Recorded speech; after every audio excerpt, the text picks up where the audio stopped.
Sera-t-il le Zidane de l'illusion? Raphaël Tartalione intègre l'équipe de France de magie. Ce Compiègnois est très habile, carte en main, vous le verrez, prompt à tromper notre attention. Un peu de magie à présent, ça va nous faire du bien. Marie Sicot et Clément Jean-Pierre nous proposent le portrait d'un jeune prestidigitateur. Raphaël Tartalione est compiègnois. Ses tours de plus en plus habiles ont séduit l'équipe de France de magie. Et oui, ça existe. Il vient de l'intégrer. Reportage réalisé sans trucage, ou presque. Si on cherche bien, au fond de ce portefeuille, j'ai des coupures de morceaux de programme télé. Alors, la magie est entrée dans la vie de Raphaël un soir de Noël, avec une boîte reçue alors qu'il a 7 ans. Depuis, l'envie de créer l'illusion ne l'a plus quitté.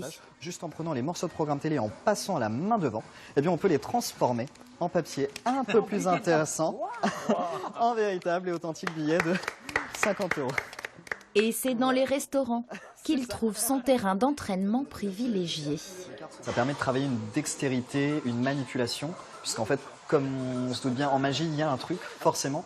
Mais ce qu'il faut savoir, c'est que 80% des tours de magie se font grâce à l'adresse, grâce à la manipulation, grâce à la dextérité. Glissez-le où vous voulez, à l'intérieur du jeu. À 25 ans, le Compiègnois est devenu magicien professionnel.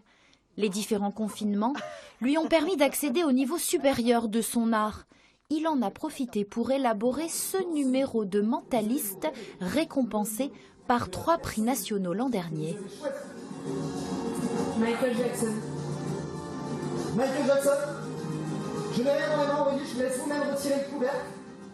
Il est alors repéré et appelé à la Maison de la Magie à Blois, au lieu de la discipline, pour intégrer l'équipe de France. C'est fabuleux parce qu'en plus de ça, ça va me permettre, moi qui ai toujours eu l'habitude de travailler seul, là, c'est vrai que ça va me permettre d'avoir différents regards extérieurs, d'avoir des coachs qui nous corrigent sur les moindres détails de nos prestations. Ça va me permettre de sortir un petit peu de ma zone de confort et de pouvoir me propulser à des étages et des niveaux, des dimensions magiques au niveau international.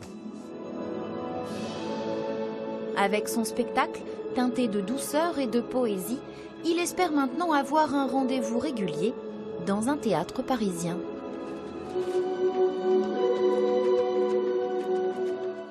Ça marche toujours.